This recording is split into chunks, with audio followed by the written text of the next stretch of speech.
कार्तिक के एक दो नहीं कुल 5 मास्टर स्ट्रोक ने आरसीबी को टॉप 2 में पहुंचाया। विराट नहीं, कार्तिक ने आरसीबी का बेड़ा पार लगाया। यार आरसीबी टीम ये संस्करण में अभी तक तो चैंपियन टीम की तरह खेली है। ये ऐसा महसूस हो चला है कि भाई साहब इस साल कप नामदू हो सकता है। लेकिन अगर आरसीबी इस तरीके से प्रदर्शन करती हुई आईपीएल 2025 में आ रही है, 7 मुकाबले वो खेले हैं विदेशी धरती यानी घर से बाहर, 7 के 7 में जीत अर्जित किए हुए हैं, तो उसमें भाई साहब बैकएंड पर बहुत बड़ा काम हुआ है आरसीबी टीम के साथ। आरसीबी टीम पूरी ऊपर से नीचे तक बदली हुई नजर आई है, तो उसमें एक खिलाड़ी का बहुत बड़ा हाथ है, वो है दिनेश कार्तिक। छुपे रुस्तम गुरु ये निकल गए। कार्तिक इनका हो हल्ला नहीं हुआ, लेकिन आरसीबी टीम से जुड़े, मैनेजमेंट से जुड़े, उसके बाद आरसीबी टीम का कायाकल्प होता हुआ नजर आ रहा है। ऑक्शन टेबल पर स्पॉट ऑन स्ट्रेटजियां दिखी और उनका परिणाम ये आया है कि आरसीबी टीम टॉप 2 में पहुंची और आरसीबी टीम आईपीएल ट्रॉफी की सबसे प्रबल दावेदार और हकदार दिख रही है इस संस्करण में। 5 मास्टर स्ट्रोक दिनेश कार्तिक ने आईपीएल 2025 में चले हैं गुरु, उन्हीं पर हम चर्चा करने वाले हैं। आपको बताने वाले हैं कि क्या कुछ आरसीबी टीम में दिनेश कार्तिक ने झोंका है, क्या कुछ आरसीबी टीम के खिलाड़ियों को सिखाया है और किस तरीके से वक्त, हालात, जज्बात, तकदीर और तस्वीर आईपीएल 2025 में आरसीबी टीम की बदल डाली है। आइए देखते हैं, आपका ज्यादा समय नहीं लेते हैं। लेकिन वीडियो में आगे बढ़ने से पहले आप सभी व्यूअर्स से यही आग्रह है कि भाई साहब लाइक बटन दबा दीजिएगा, चैनल को सब्सक्राइब कर लीजिएगा, नोटिफिकेशन की घंटी भी दबाना मत भूलिएगा। अगर मैं बात करूं सबसे पहले और सबसे बड़े जो चेंज लाया है दिनेश कार्तिक ने, भाई साहब मेंटोर हो, आप कोच हो, तो बहुत बड़ा काम होता है कि आप कैसे अप्रोच करना चाहते हैं, कैसे अपनी टीम को देख रहे हैं। तो पहले आरसीबी 1 मैन शो हुआ करती थी। विराट कोहली चले तो ठीक, नहीं चले तो बेड़ा गर्क होने वाला है। फिर क्या किया कार्तिक ने, इन बातों को समझा, क्योंकि काफी लंबे समय से ही आरसीबी टीम से जुड़े हुए हैं, 2-3 साल से बतौर बल्लेबाज। लेकिन इस संस्करण में जब ये बतौर मेंटोर जुड़े तो इनको लगा कि नहीं, ये 1 मैन शो नहीं करना है, मुझे टीम गेम के गुर सिखाने हैं। इन खिलाड़ियों को ये बताना है कि भाई साहब विराट अकेले आपको चैंपियन नहीं बना सकते, आपको मिलकर जुलकर हर एक डिपार्टमेंट को सुदृढ़ करके ये चैंपियन बना जा सकता है। और वो इस बार आरसीबी टीम में कौन गुर सिखाया है, कार्तिक ने कूट कूट कर हर एक खिलाड़ियों को समझाया है। वहीं मैं बात करूं दूसरे बड़े जो मास्टर स्ट्रोक है, वो ये कि विराट कोहली के अलावा भारतीय मैच विनर खिलाड़ियों का किया है निर्माण। हाँ, इन्होंने निर्माण खुद ब खुद किया। जितेश शर्मा को जब ऑक्शन टेबल पर लिया तो इतने बेहतर खिलाड़ी जितेश शर्मा नहीं थे जो इस संस्करण में दिख रहे हैं।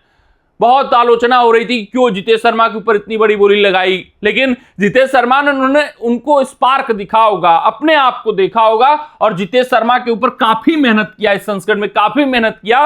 और जिस तरीके से जितेश शर्मा आप दिनेश कार्तिक की प्रशंसा करते हैं, जिस तरीके से पोस्ट मैच कॉन्फ्रेंस में कार्तिक के बारे में चर्चा करते हैं, ये साफ दिख रहा है कि मेहनत हुआ है दिनेश कार्तिक का जितेश शर्मा के ऊपर। अन्य खिलाड़ियों के ऊपर भी टिम डेविड भी शानदार प्रदर्शन कर रहे हैं बतौर फिनिशर। पिछले संस्करण में मुंबई से थे तो उतना छाप नहीं छोड़ पा रहे थे, लेकिन इस संस्करण में आरसीबी से अलग टिम डेविड दिखे तो कुछ तो गुर सिखाए होंगे दिनेश कार्तिक ने। तो भारतीय खिलाड़ियों का निर्माण किया, जिसमें रजत पाटीदार हैं, जिसमें देवदत्त पडिक्कल हैं, जितेश शर्मा हैं, और पूरी निर्भरता हटा दी किसके ऊपर से, विराट कोहली के ऊपर से, कि नहीं हमारे पास मैच विनर खिलाड़ी होंगे भारतीय। कुणाल पांड्या के रूप में, जितेश शर्मा के रूप में, मयंक अग्रवाल आए तो उन्होंने बेहतर प्रदर्शन किया, देवदत्त पडिक्कल के रूप में, रजत पाटीदार के रूप में, जिस कारण से कभी यह महसूस ही नहीं हुआ कि सिर्फ और सिर्फ विराट। बात करें अगर तीसरे मास्टर स्ट्रोक की, तो गेंदबाजी विभाग में लाइन लेंथ वाले गेंदबाजों को किया टीम में शामिल। यार ऑक्शन टेबल पर रणनीतियां साफ थी इस खिलाड़ी की कि मुझे लाइन लेंथ वाले गेंदबाज चाहिए। चिन्नास्वामी पर आप फैंसी गेंदबाज नहीं ला सकते, ऐसे गेंदबाज जिनके पास स्पीड हो लेकिन लाइन लेंथ ना हो, जैसे कि केकेआर ने बहुत बड़ी चूक की। एनरिक नॉर्किया को लिया, आपने देखा कि लाइन लेंथ से भटक रहे हैं। स्पेंसर जॉनसन को लिया, स्पीड तो है लेकिन लाइन लेंथ नहीं है। तो इन्होंने क्या किया कि भुवनेश्वर कुमार पर दाव चला और भुवनेश्वर कुमार के ऊपर सबसे बड़ी बोली लगाई।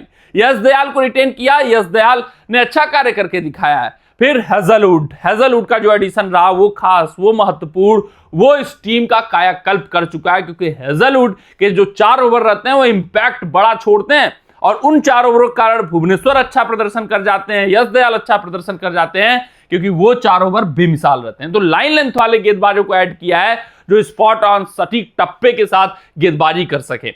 अगर मैं बात करूं चौथे मास्टर स्ट्रोक की तो ऑक्शन टेबल पर फैंसी नहीं, बिल्कुल सिंपल रखी अपनी रणनीतियां। इनको पता था कि मुझे ऑक्शन टेबल पर क्या कुछ करना है। जैसे इनको यह पता था कि मुझे नंबर 6 पर और नंबर 5 पर एक ऐसा बल्लेबाज चाहिए जो भारतीय हो, विकेटकीपर हो और फिनिशिंग टच दे सकता हो। जिस वजह से राहुल के ऊपर सब कह रहे थे ये दाव चलेंगे, राहुल को लेंगे, लेकिन इस खिलाड़ी का ये इंटेंशन था, साफ था कार्तिक को कि नहीं, मुझे क्या चाहिए, मेरी रिक्वायरमेंट क्या है, उसके साथ जाना है। कौन अवेलेबल है, कौन नहीं अवेलेबल है, ये मुझे नहीं देखना है। जिस वजह से जितेश शर्मा को प्रीफर किए, केएल राहुल के ऊपर ज्यादा नहीं भागे, क्योंकि इनको पता था कि मुझे जितेश शर्मा ज्यादा यूजफुल हो सकते हैं, राहुल नहीं, क्योंकि इनको नंबर 5 और नंबर 6 पर खेलने वाला फिनिशर चाहिए था और जितेश शर्मा के रूप में इनको मिला और जितेश शर्मा के ऊपर दाव लगाया। उसी तरीके से इनको पता था कि मुझे एक बहुत बड़ा फिनिशर विदेशी चाहिए, टिम डेविड के ऊपर दाव लगाया और टिम डेविड मुंबई से अच्छा नहीं किए थे, लेकिन इनको रिक्वायरमेंट अपना पता था। इनको ये पता था रिक्वायरमेंट कि तेज गेंदबाजी विभाग को मजबूत करना है, लाइन लेंथ वाले गेंदबाजों को रखना है, तो भुवनेश्वर कुमार और जॉस हेजलवुड के पीछे भागे। ये नहीं किया कि नहीं ऐसे स्पीड वाले धाक जमाने वाले गेंदबाजों को, नहीं। तो रणनीतियां साफ थी इनकी। ये भी रणनीति साफ थी कि टॉप में मुझे एक विध्वंसक बल्लेबाज चाहिए। फॉफ डुप्लेसिस को छोड़ा, विराट कोहली फॉफ डुप्लेसिस की जोड़ी में एक कमी दिखी कि दोनों समान स्ट्राइक रेट से खेल रहे थे। तो इनको यह था कि विराट के ऊपर से दबाव हटाना है, एक ऐसे खिलाड़ी को लाना है जो ताबड़तोड़ अंदाज में बल्लेबाजी कर सके पावर प्ले के ओवरों में। तो फिल सॉल्ट को लिया। तो ऐसा नहीं था कि उल जुलूल फैसले ऑक्शन टेबल पर, ऑक्शन टेबल की रणनीतियां ही काम कर रही हैं, जिस वजह से वेल बैलेंस्ड ये टीम दिखी है। पांचवें मास्टर स्ट्रोक की बात करूं तो युवा कप्तान पाटीदार और जितेश शर्मा के ऊपर कार्तिक की वजह से दबाव नहीं आया। पूरे अगर आप पूरे इस टूर्नामेंट को उठाकर देखेंगे तो कार्तिक पूरे तरीके से इंडल्ज रहे, एक फैसले में इंडल्ज रहे, फील्ड प्लेसमेंट में इंडल्ज रहे, गेंदबाजी चेंजेज में इंडल्ज रहे, बल्लेबाजों को ब्रेक करके इवन बताया कि कैसे कैसे चेंज करना है, किस तरीके से आगे बढ़ना है। पिछला मुकाबला आप देख सकते हैं, जब जितेश शर्मा अटैक कर रहे थे तो उनको कूल और काम कर रहे थे। मयंक अग्रवाल को सिर्फ और सिर्फ एक ही टिप्स दे रहे थे कि भाई साहब आपको सेकंड फिडल का ही काम करना है, अगर जितेश शर्मा हिट कर रहे हैं तो आप बने रहिए अंत तक, आप कम से कम रहेंगे तो फिर चीजें आसान रहेंगी, बहुत ज्यादा दबाव नहीं आएगा आरसीबी के ऊपर। तो ये जो चीजें रही, इन कप्तानों के ऊपर उतना दबाव नहीं आने दिया, क्योंकि दिनेश कार्तिक भी अपना दिमाग लगा रहे थे, दिनेश कार्तिक भी बैकएंड से काम कर रहे थे। ऐसा नहीं है कि कार्तिक ने श्रेय किसी का छीना हो, पूरा श्रेय पाटीदार को मिला है, पूरा श्रेय जितेश शर्मा को मिला है, लेकिन कभी भी इन खिलाड़ियों को दबाव नहीं आने दिया, मोरल सपोर्ट रहा। हमेशा दिनेश कार्तिक का हाथ इन खिलाड़ियों के पीछे रहा है, ये साफ तौर पे देखा जा सकता है इस संस्करण में।